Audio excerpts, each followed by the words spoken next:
Hello everyone. आप सभी का आपके अपने यूट्यूब चैनल पे स्वागत है। जैसा कि देख पा रहे हैं, आज हम बात करने वाले हैं लीव गाइडलाइन जो कि ई शिक्षा कोर्स पे अपलोड की गई है और इसमें क्या गाइडलाइंस दी गई हैं, क्या गाइडेंस दिया गया है, हम डिटेल में डिस्कस करेंगे। जैसे ही आप लीव वाले ऑप्शन ई शिक्षा क्रोम पे जाएंगे, क्रोम ब्राउज़र पे जाएंगे, ई शिक्षा कोर्स पोर्टल पे जाएंगे, वहाँ पर अपना आईडी पासवर्ड डालकर लॉगिन करते हैं और लीव के लिए अप्लाई करते हैं, तो ये वाला जो है पेज आपको खुल कर आता है और इस पे ये एक ब्लू कलर में आपको ये लाइन दिखेगी और इसमें लिखा हुआ है download HMST teachers leave guideline. तो जब इसको आप डाउनलोड करते हैं तो आपको बहुत सारे गाइडलाइन दी गई है, SL, CL, maternity leave, paternity leave आदि को लेकर जो गाइडलाइन दी गई है कि आपको कैसे लेना है गाइडलाइन, ठीक है ना। आप लीव कैसे लेनी है, किस नियम के अनुसार लेना है, सभी कुछ जो है इस गाइडलाइन में दिए गए। तो आइए, जब आप गाइडलाइन इस पर क्लिक करते हैं तो आपको गाइडलाइन ओपन हो जाती है। फिर ओपन होने के बाद आप उसको डाउनलोड भी कर सकते हैं, पढ़ भी सकते हैं। जैसे हम ओपन करते हैं तो देखिए एक पेज खुलकर आता है। तो देख सकते हैं ये पत्र जो है ओपन हो जाएगा। इसमें आप देख सकते हैं ये पत्रांक 11 है और यहाँ पर बिहार सरकार शिक्षा विभाग यहाँ लिखा हुआ है, आप देख सकते हैं। इसके साथ आप देख सकते हैं प्रेषक अमित कुमार पुष्पक है, सरकार के उप सचिव हैं और सेवक जिला सभी जिला शिक्षा पदाधिकारियों के लिए निकला हुआ है, ठीक है ना। इसमें दिनांक, अगर हम नीचे आते हैं तो इसमें देख सकते हैं विषय क्या हुआ है इसमें। तो यहाँ पर अगर हम विषय देखें तो विषय में लिखा हुआ है कि राज्य के प्राथमिक, मध्य माध्यमिक, उच्च माध्यमिक विद्यालयों के में कार्यरत प्रधानाध्यापक, प्रधान शिक्षक, सहायक शिक्षक, विशिष्ट शिक्षक, विद्यालय अध्यापक, स्थानीय निकाय के शिक्षकों को छोड़कर के अवकाश की स्वीकृति के संबंध में, ठीक है ना, ये लेटर जारी किया गया है। अगर हम नीचे आकर और पढ़ते हैं तो हमें पता चलता है कि छुट्टी ये नियमावली देने का क्या कारण है। देखिए कारण क्या है इसको लाने का, इस पे साफ साफ लिखा हुआ है कि उपयुक्त विषय के संबंध में कहना है कि राज्य के सरकारी विद्यालयों में पूर्व से विहित वेतनमान के सहायक शिक्षक, प्रधानाध्यापक कार्यरत है। वर्तमान में उच्च माध्यमिक विद्यालय में बिहार राज्य उच्च माध्यमिक विद्यालय प्रधानाध्यापक नियमावली 2021 के तहत प्रधानाध्यापक की नियुक्ति की गई है। साथ ही बिहार राज्य विद्यालय अध्यापक नियमावली पर 2023 समय समय पर यथा संशोधित के तहत विद्यालय अध्यापक, बिहार विद्यालय विशिष्ट शिक्षक नियमावली 2023 के तहत विशिष्ट शिक्षक एवं प्रारंभिक विद्यालय के प्रधानाध्यापक नियमावली 2024 के तहत प्रधानाध्यापक की नियुक्ति की गई है। उक्त शिक्षकों की बिहार सेवा संहिता के नियमों के तहत अवकाश अनुमान्य किया गया है, किंतु ऐसे दृष्टांत सामने आ रहे हैं कि विभिन्न जिलों के अवकाश की स्वीकृति की प्रक्रिया में एक रूपता, स्पष्टता एवं पारदर्शिता नहीं बरती जा रही है, जिससे उक्त शिक्षकों एवं प्रधानाध्यापकों को अवकाश स्वीकृत करने में कठिनाई का सामना करना पड़ रहा है। अतः नीचे आते हैं, देखेंगे हम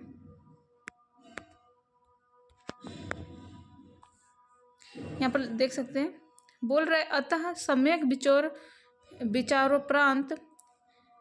विचारोपरांत आवश्यक अवकाश की स्वीकृति की प्रक्रिया को सुस्पष्ट, सुगम, पारदर्शी के उद्देश्य से अवकाश स्वीकृति की प्रक्रिया निम्नवत रूप से निर्धारित की जाती है। यानी कि बहुत सारे शिक्षकों को HM और ST को जो नियम के अनुसार शिक्षकों को छुट्टी देनी चाहिए, उस नियम जो है शिक्षक नहीं बरत रहे हैं और इधर से उधर की छुट्टी, मतलब मान लीजिए CL लेना है तो CL एक साथ मैक्सिमम 12 ले सकते हैं, लेकिन बहुत सारे शिक्षक जो है मैक्सिमम 13 दिन की छुट्टियों तक ही 13 दिन से अधिक छुट्टियों तक जो है लीव पर रह जाते हैं। उसके साथ जो होता है CL को प्रीफिक्स सफिक्स में कैसे लेना होता है और SL को प्रीफिक्स में लगाएं कि सफिक्स में लगाएं, कैसे लेना होता है। अवकाश के साथ आप कितनी, मतलब पब्लिक हॉलीडे के साथ आप कितनी CL ले सकते हैं, ये सब जो है फॉलो नहीं करते हैं, जिनके कारण जो है ये नियमावली लाई गई है, ठीक है ना। देख सकते हैं इसमें अवकाश के प्रकार देख सकते हैं, क्रम संख्या यहाँ पर देख सकते हैं, अवकाश के प्रकार देखेंगे और उसको स्वीकृति करता कौन है वो देखेंगे, ठीक है। यहाँ पर सबसे पहले बात आकस्मिक अवकाश की बात की गई है, जिसमें आप देख सकते हैं पूरा नियम दिया गया है, हम पढ़ेंगे जानेंगे सब कुछ डिटेल में, ठीक है ना। पहले दिया गया है कि आकस्मिक अवकाश, सामान्यतः प्रत्येक कैलेंडर में आपको 16 अवकाश मिलते हैं। अनुमान होता है, किंतु नई नियुक्ति के बाद नियुक्त वर्ष के अवशेष माह के लिए समानुपातिक रूप से आकस्मिक अवकाश अनुमानी होगा। ऐसे अवकाश सार्वजनिक अवकाश सहित लगातार आप 12 दिनों तक ले सकते हैं, यानी स्वीकृत किया जा सकता है, लेकिन 12 दिन से अधिक होगा तो उसे स्वीकृत नहीं किया जाएगा। ठीक है ना। यानी कि आपका जो सीएल है, जनरल सीएल तो 16 बनता है, लेकिन आपकी जब से ज्वाइनिंग हुई है उस महीने के समानुपात के अनुसार आपको 16 सीएल में से जितना सीएल आपका बचता है, बनता है, वो मिलेगा। ठीक है ना। उसके बाद इसको स्वीकृतिकर्ता कौन है, देख सकते हैं कि सहायक शिक्षक, विशिष्ट शिक्षक, विद्यालय अध्यापक के मामले में विद्यालय के प्रधान एवं प्रधानाध्यापक और प्रधान शिक्षक के मामले में प्रधान और प्रधानाध्यापक जो करेंगे इनको स्वीकृत। और वहीं बात करें प्रधान शिक्षक और प्रभारी प्रधानाध्यापक की बात करें तो उसके में बीओ करेगा, जो प्रखंड के शिक्षा पदाधिकारी है उसको जो है स्वीकृत करेगा। उसके साथ आवेदन समर्पित करने की तिथि, यानी कब स्वीकृत करना है, उसी दिन जिस दिन आप आवेदन दे रहे हैं तुरंत का तुरंत जो है इसको स्वीकृत करवाना है। तो ये देख लिया आपने, सीएल का मैटर अपने यहाँ पर क्लियर होता है कि आपको सीएल कैसे लेना है। मैक्सिमम 12 दिन लेना है, हॉलीडे को मिला कर लेना है, मतलब कि सार्वजनिक छुट्टियाँ हैं तो उसको भी मिला सकते हैं और संडे को भी आप सबमिट कर सकते हैं। उसके साथ आप देख सकते हैं यहाँ पर कि यहाँ पर जो है प्रधानाध्यापक स्वीकृति करेगा और प्रधानाध्यापक के लिए और सेम डे पे होना चाहिए। उसके बाद नीचे आते हैं तो देखते हैं विशेष आकस्मिक अवकाश क्या होता है। यहाँ पर महिलाओं के लिए प्रत्येक माह में लगातार 2 दिन अनुमान्य ऐसे अवकाश सार्वजनिक एवं आकस्मिक अवकाश सहित लगातार 12 दिनों से अधिक अवधि के लिए स्वीकृत नहीं किया जा सकेगा। यानी कि अगर आपको एसएल लेना है, तो एसएल को भी उसी 12 दिन में काउंट किया गया है। यानी कि अगर मेल की बात करते हैं हम यहाँ पर, अगर मेल टीचर की बात करें तो वो भी तो सीएल 12 दिन तक ले सकता है सार्वजनिक अवकाश के साथ। अगर फीमेल की बात करें तो फीमेल को माह में 2 एसएल भी मिलता है। और तो क्या फीमेल 12 दिन के साथ ये 2 एसएल भी ले सकती है? तो जी नहीं, 12 दिन में ही इसको ये 2 एसएल भी इंक्लूड करना पड़ेगा। यानी कि सीएल प्लस एसएल को मिलाकर आप 12 दिन तक ले सकती हैं। ठीक है ना। महिलाओं के लिए कोई अलग से छूट नहीं है यहाँ पर। आगे बात करते हैं तो इसको स्वीकृतिकर्ता कौन है, देख सकते हैं सहायक शिक्षक, विशिष्ट शिक्षक, विद्यालय अध्यापक के मामले में प्रधानाध्यापक और प्रधान अध्यापक जी होंगे। उसके बाद प्रधान अध्यापक और प्रधान शिक्षक या प्रभारी प्रधानाध्यापक के मामले में प्रखंड अधिकारी रहेगा, यानी कि बीओ रहेगा। और उसके साथ जो आवेदन समर्पित है सेम डे पे जो है इसको निर्णय लेना होगा। ठीक है ना। आगे बढ़ते हैं मातृत्व अवकाश, प्रसव अवकाश जिसे भी कहते हैं, मैटरनिटी लीव कहते हैं। यहाँ पर देख सकते हैं इसको लेने का नियम है बिहार सेवा संहिता नियमावली 220 के एवं वित्त विभाग के परिपत्र संख्या 9889 दिनांक 1/12/2015 के आलोक में 2 से कम जीवित संतान वाली महिला सरकारी सेवकों को छुट्टी प्रारंभ की तिथि से 180 दिनों की अवधि के लिए मातृत्व प्रसव अवकाश दे होगा। यानी कि कहाँ यहाँ पर एक पॉइंट आपको नोट करना होगा। देखिए यहाँ पर देखिए 2 से कम जीवित संतान वाली महिला सरकारी सेवक को छुट्टी प्रारंभ, यानी कि जब से आप ज्वाइन करें तब से आपको क्या प्रारंभ की तिथि से 100 दिन का प्रारंभ की तिथि से आपको 100 दिन तक 180 दिनों तक क्या ले सकते हैं मातृत्व अवकाश। ठीक है ना। इसको लेने का क्या नियम है, जिला शिक्षा पदाधिकारी द्वारा ऐसे आवेदन प्राप्ति की तिथि को 7 कार्य दिवस के अंदर ही इसकी स्वीकृति अस्वीकृति का निर्णय लेने ने 7 दिनों के अंदर डीओ के हाथ में होता है कि इसको निर्णय ले या फिर स्वीकृत करे, अस्वीकृत कर सकता है। उसके साथ हम देख सकते हैं यहाँ पर अवकाश स्वीकृत कराकर अवकाश अवधि में रहने वाले ऐसे कर्मियों के मासिक वेतन भुगतान के क्रम में अवकाश से लौटने की प्रतीक्षा नहीं की जाएगी, बल्कि उनका वेतन बिना रोक के प्रति माह नियमित रूप से भुगतान किया जाता रहेगा। यानी कि देख सकते हैं यहाँ पर बहुत सारी महिलाएं जो है मातृत्व अवकाश पे गई, लेकिन उनका वेतन जो है मातृत्व अवकाश पे नहीं मिला। आप जो है नियम में कहा गया है कि मातृत्व अवकाश में जो महिलाएं जाएंगे उनका वेतन रोका नहीं जाएगा, प्रति माह उनको भुगतान किया जाएगा मातृत्व अवकाश में। यानी कि 180 दिनों का ले रही हैं तो 180 दिनों में जितने भी महीने बनते हैं अब उनको जो होता है 6 महीने, तो उन 6 महीनों में 6 महीने का वेतन उनकी छुट्टी के दौरान ही उनको भुगतान किया जाएगा। ऐसा नहीं है कि एक साथ उनको भुगतान किया जाए, यानी पर मंथ आपको सैलरी मिलेगी एज ए रूल यहाँ पर देख सकते हैं लिखा हुआ है। ठीक है ना। अगर कोई नहीं देता है तो ये PDF डाउनलोड कीजिए और ले जाकर उनके दिखाइए। ठीक है। इसके आधार पे आप अपनी सैलरी भुगतान करवाइए। और उसके साथ आगे देख सकते हैं शिशु देखभाल अवकाश। तो शिशु देखभाल अवकाश के क्या नियम है और कौन इसको स्वीकृत करेगा और कैसे ले सकते हैं। तो यहाँ पर देखेंगे कि बिहार सेवा संहिता के नियम 220A एवं वित्त विभाग के परिपत्र संख्या 9889 दिनांक 1/12/2015 के आलोक में आवश्यक संतान वाली महिला, अवयस्क संतान, अवयस्क यहाँ पर देख, अवयस्क यानी 18 से नीचे, ठीक है ना, अवयस्क संतान वाली महिला कर्मचारियों को उनकी संपूर्ण सेवा अवधि के दौरान केवल 2 संतान तक उनकी परीक्षा, बीमारी, दशा में पालन पोषण या देखभाल के लिए 2 वर्ष यानी कि 730 दिनों की शिशु देखभाल छुट्टी दी जाती है। अगर कोई टुकड़े टुकड़े में शिशु की देखभाल करने के लिए छुट्टी लेती हैं तो एक कैलेंडर वर्ष में 3 बार से ज़्यादा छुट्टी स्वीकृत नहीं की जाएगी। तो आप यहाँ पर देख सकते हैं, पहले तो छुट्टी लेने का नियम क्या है कि आप अगर चाइल्ड केयर लीव लेना चाहते हैं तो आपको पहले आपका बच्चा जो होता है अवयस्क होना चाहिए, यानी कि 18 से नीचे का होना चाहिए। दूसरी बात है कि 730 दिनों का है, यानी 2 साल का है। अब 2 साल का है तो आप अगर उसको तोड़ कर लेना चाहते हैं तो 1 साल में मैक्सिमम आप 3 बार जो है, यहाँ पर देखिए यहाँ पर क्या बोला है, अगर टुकड़े टुकड़े में शिशु देखभाल करने की छुट्टी लेती हैं तो कैलेंडर वर्ष में 3 बार से ज़्यादा नहीं है। यानी कि अगर मान लीजिए एक कैलेंडर वर्ष है, हम लोग का कैलेंडर वर्ष जनवरी से जनवरी तक चलता है, तो इस कैलेंडर में 1 साल में आपको क्या करना है, 3 बार से ज़्यादा आपको टुकड़े में नहीं मिलेगा। उसके साथ यहाँ पर देख सकते हैं इसको स्वीकृत कौन करेगा, तो वहीं DO सर करेंगे और उसके साथ 7 दिनों के अंदर ही इनको स्वीकृत और स्वीकृत करना होगा। उसके साथ आप देख सकते हैं कि एक मिनट, उसके साथ यहाँ पर आप देख सकते हैं कि अवकाश स्वीकृत कराकर अवकाश की अवधि में रहने वाले ऐसे कर्मियों को मासिक वेतन भुगतान के क्रम में अवकाश से लौटने की प्रतीक्षा नहीं की जाएगी, बल्कि उनका वेतन बिना रोक के प्रति माह नियमित रूप से भुगतान किया जाएगा। तो देख सकते हैं आप कि अगर वेतन उनका नहीं रोकना है, इनको जो भी CCL ले रहे हैं इनको भी क्या है, वेतन भुगतान, इनके वेतन को रोकना नहीं है, वेतन भुगतान करते रहना है, ठीक है ना। और आगे देख सकते हैं पितृत्व अवकाश की बात करें तो पितृत्व अवकाश यहाँ पर देख सकते हैं पैटर्निटी लीव है। वित्त वर्ष विभाग वहीं पत्रांक है, वहीं दिनांक है कि आलोक में मैटरनिटी की संभावित तिथि 15 दिन पहले से 6 महीने तक की अवधि के बीच लगातार 15 दिन ले सकते हैं आप लोग।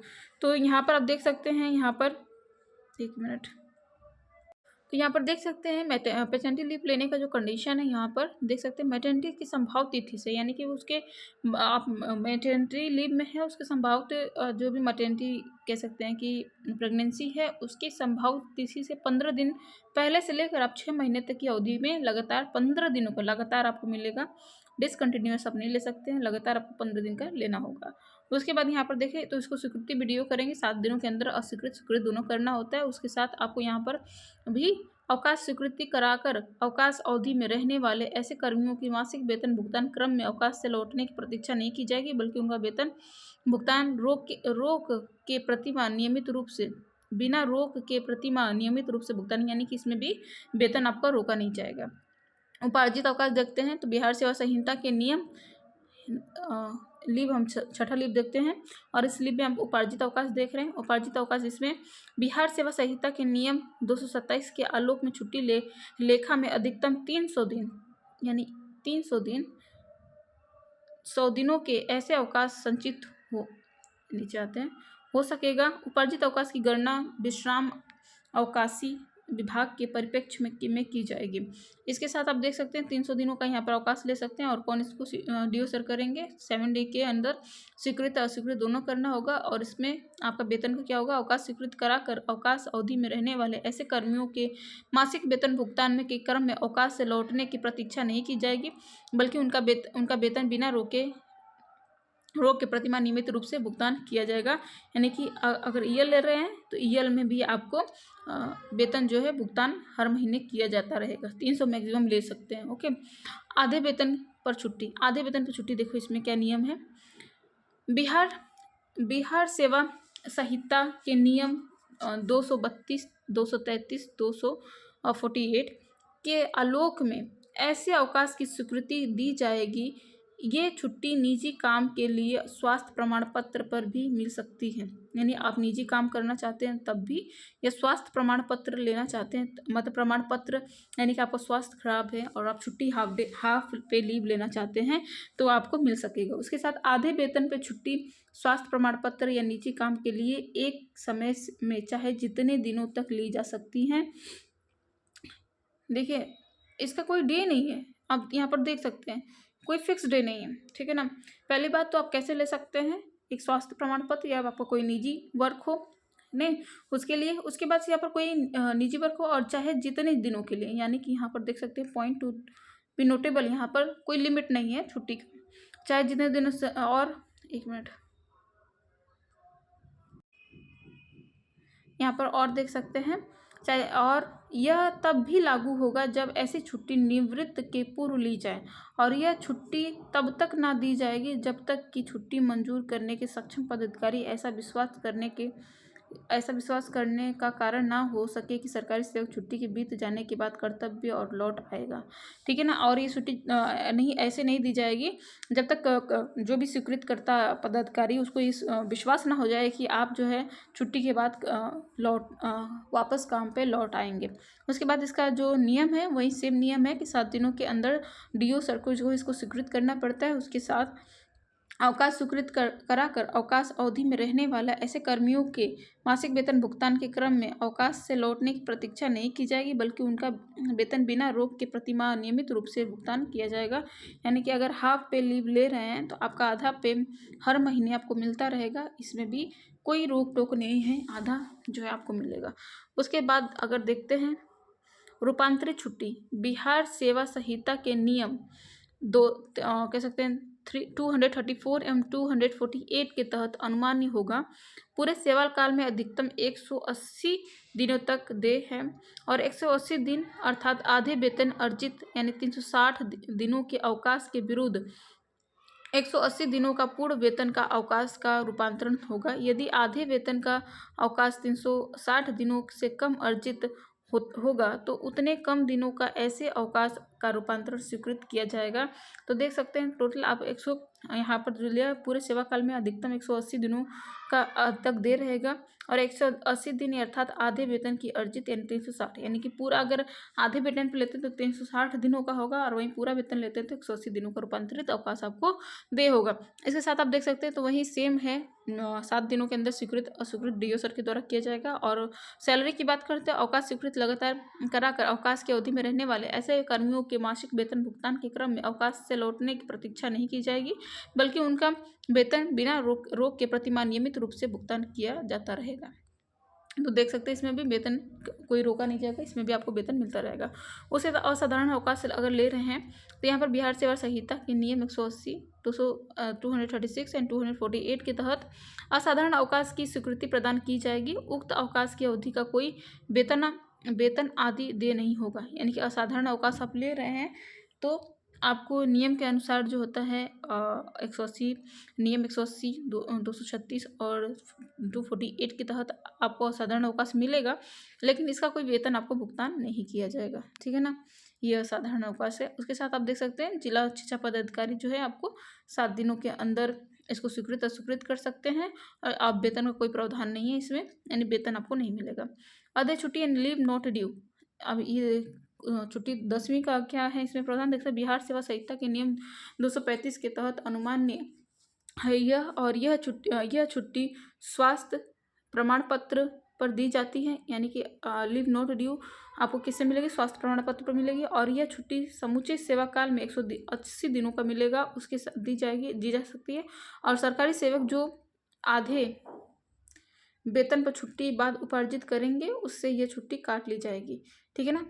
तो आधे वेतन पे जो छुट्टी ली जाती है उसमें ये छुट्टी को भी काटा जाता है, लीव नॉट ऑन ड्यू, ठीक है ना। उसके साथ यहाँ पर देख सकते हैं सेम कंडीशन है, यहाँ पर 7 दिनों के अंदर जो है आप डीओ सर को स्वीकृत अस्वीकृत करना है। अवकाश स्वीकृत कराकर अवकाश अवधि में रहने वाले ऐसे कर्मियों के मासिक वेतन भुगतान के क्रम में अवकाश से लौटने की प्रतीक्षा नहीं की जाएगी, और उनका वेतन बिना रोके प्रतिमाह नियमित रूप से वेतन भुगतान किया जाएगा। तो देख सकते हैं यहाँ पर वेतन रोका नहीं जाएगा, वेतन आपको मिलता रहेगा। तो आप यहाँ पर देख सकते हैं नीचे ये टोटल आपने 10 प्रकार की छुट्टियाँ देखी, और इस 10 प्रकार की छुट्टियां में मैक्सिमम सभी में आपको क्या है वेतन मिलेगा, लेकिन एक छुट्टी है स्थानांतरित छुट्टी, उसमें आपको वेतन भुगतान नहीं किया जाएगा। और एक और है यहाँ पर लीव नॉट ड्यू, ये जो आपको छुट्टी मिलेगी, जो छुट्टी आपको उपार्जित छुट्टी मिलेगी उसमें इसका जो है वेतन या फिर छुट्टी काट कर ही मिलेगा, ठीक है ना। उसके साथ यहाँ पर देख सकते हैं उपार्जित सभी अवकाश संबंधित प्रधानाध्यापक, प्रधान शिक्षक, सहायक शिक्षक, विशिष्ट शिक्षक, विद्यालय अध्यापक को विद्यालय में योगदान की तिथि से नियमानुसार देय होगा। विशेष परिस्थितियों में छोड़कर ऐसे सभी मामलों में अवकाश में जाने के पूर्व अवकाश हेतु आवेदन इस शिक्षा कोष पोर्टल पर अपलोड किया जाएगा। यानी कि अगर कोई विशेष परिस्थिति आ गई और आप इस शिक्षा कोष पे अपलोड नहीं कर पाए तो डरने वाली बात नहीं है, यहाँ पर साफ साफ लिखा हुआ है, ठीक है ना। बाकी आप कोई विशेष स्थिति नहीं है तो आप इस शिक्षा कोष पे उसको अपलोड करेंगे। और कोई भी आवेदन भौतिक रूप से नहीं दिया जाएगा। यदि किसी तरह के अतिरिक्त अभिलेख की आवश्यकता होगी तो वह भी इस शिक्षा कोष के माध्यम से लिया जाएगा। यानी कि भौतिक रूप से यहाँ पर मनाही होगी, यानी कि आपको जो करना है अब ऑनलाइन करना है, ठीक है, इस शिक्षा कोष के माध्यम से करना है। आपको सारा डॉक्यूमेंट जो है इस शिक्षा कोष पे अपलोड करना होगा, तो वह भी इस शिक्षा कोष के माध्यम से लिया जाएगा। तब तक अवकाश स्वीकृति की प्रक्रिया हेतु ऑनलाइन व्यवस्था नहीं होती है। जब तक कि आप लोगों को ऑनलाइन की प्रक्रिया व्यवस्था नहीं हो जाती तब तक भौतिक रूप से आप देंगे। जब ऑनलाइन की व्यवस्था हो जाएगी तो आपको भौतिक रूप से देने की ज़रूरत नहीं है। इसका बहुत सारे आपको बेनिफिट देखने को मिलेंगे। भीड़ भाड़ कम, पैसे वैसे कम देने पड़ेगा और आराम से हो जाएगा। तब तक ऑफलाइन मोड में ऐसे आवेदनों पर विचार किया जाएगा और दिनांक 23/6/2025 के पश्चात ऑनलाइन मोड में अवकाश आवेदन पर विचार नहीं किया जाएगा। यानी इससे पहले आपको विचार ऑनलाइन नहीं किया जाएगा। इसके बाद क्योंकि ये डेट तो बीत चुकी है, यानी कि अब ऑनलाइन आप अप्लाई कर सकते हैं। अगर नीचे आते हैं तो यहाँ पर नीचे देखेंगे अवकाश स्वीकृति करने हेतु सक्षम पदाधिकारी के द्वारा बिहार सेवा संहिता, यानी यहाँ देख सकते हैं हम 4 पढ़ रहे हैं, संहिता के संगत नियम के तहत ही ऐसे अवकाश हेतु प्राप्त आवेदन पर विचार किया जाएगा। अवकाश की स्वीकृति के क्रम में विद्यालय में पदस्थापित कुल शिक्षकों के अनुपात में यह देखा जाएगा कि ऐसे किसी अवकाश की स्वीकृति में विद्यालय की शैक्षणिक गतिविधि पर गंभीर रूप से प्रभावित ना हो। यानी गंभीर रूप से, भाई गंभीर रूप दिया है, यानी कि अगर शिक्षक का अनुपात यानी बच्चों का अनुपात शिक्षकों का अनुपात अगर बिगड़ रहा है और शैक्षणिक कार्य पे बहुत ज़्यादा गंभीर प्रभाव पड़ रहा है तो आपका छुट्टी कैंसिल किया जा सकता है। अगर गंभीर प्रभाव नहीं पड़ रहा है, कोई अन्य टीचर उसको हैंडल कर सकता है तो आपकी छुट्टी कैंसिल नहीं होगी वहाँ पर, ठीक है। आगे बात करें हम तो यहाँ पर देख सकते हैं कि सहायक शिक्षक, विशिष्ट शिक्षक, विद्यालय अध्यापक के अवकाश स्वीकृति हेतु आवेदन विद्यालय प्रधानाध्यापक, प्रधान शिक्षक, प्रभारी प्रधानक के मामले में संबंधित प्रखंड शिक्षा पदाधिकारी द्वारा 3 कार्य दिवस के अंदर अग्रसारित किया जाएगा। यदि अग्रसारण का निर्णय नहीं लिया जाता है तो ऐसे कारणों का उल्लेख किया जाएगा, ठीक है। उसके साथ आप देख सकते हैं 6ठा पॉइंट अगर हम बात करें तो बिहार सेवा संहिता नियम 152 के अनुसार छुट्टी का अधिकार पूर्वक दावा नहीं किया जा सकता। यानी कि आप किसी भी छुट्टी में आप अपना अधिकार दावा नहीं कर सकते, एसएल को छोड़कर। भाई एसएल महिलाओं को स्पेशल राइट मिला हुआ है, तो और किसी भी प्रकार की छुट्टी में आप अपना दावा नहीं कर सकते और ना कह सकते हैं कि ये मेरा अधिकार है, ठीक है। अधिकार बिल्कुल भी नहीं कह सकते। उसके साथ यहाँ पर देख सकते यदि लोक सेवा के नितांत आवश्यक हो तो छुट्टी स्वीकृत करने के हेतु सक्षम पदाधिकारी अपने विवेक से किसी प्रकार की छुट्टी को अस्वीकृत या रद्द कर सकता है। यदि पृष्ठ 1 से 4 पर तालिका के कॉलम 3 में अंकित अवधि में छुट्टी स्वीकृत अस्वीकृत का निर्णय नहीं लिया जाता है तो अवकाश स्वीकृत माना जाएगा। देखिए अगर यहाँ पर भी देखिए पदाधिकारी सर लोग जो हैं अगर छुट्टी को स्वीकृत अस्वीकृत नहीं करते हैं तो हम क्या मान लेते हैं कि छुट्टी स्वीकृत हो गई है, ठीक है। निर्धारित समय के पश्चात अलग से स्वीकृत लेने की आवश्यकता नहीं होगी। साथ ही साथ समय पर स्वीकृत अस्वीकृत नहीं करने वाले पदाधिकारी पर आवश्यक कार्रवाई की जाएगी। और उसके साथ ऊपर वर्णित अवकाश हेतु प्रक्रिया एवं निर्देशों का दृढ़ से अनुपालन सुनिश्चित किया जाएगा, ठीक है ना। तो देख सकते हैं यहाँ पर कंप्लीट हुआ। यहाँ पर बहुत सारे नियम आपने देखा होगा, बहुत एकदम डिटेल में दिया है सभी प्रकार की छुट्टियाँ और मैंने डिटेल में बताने की कोशिश की है। आई होप कि आपके लिए छुट्टी हेल्पफुल रही होगी और मेरे ये वीडियो हेल्पफुल रही होगी। आप जो भी छुट्टी ले रहे हैं आपको आराम से मिले। धन्यवाद, बाय बाय, टेक केयर।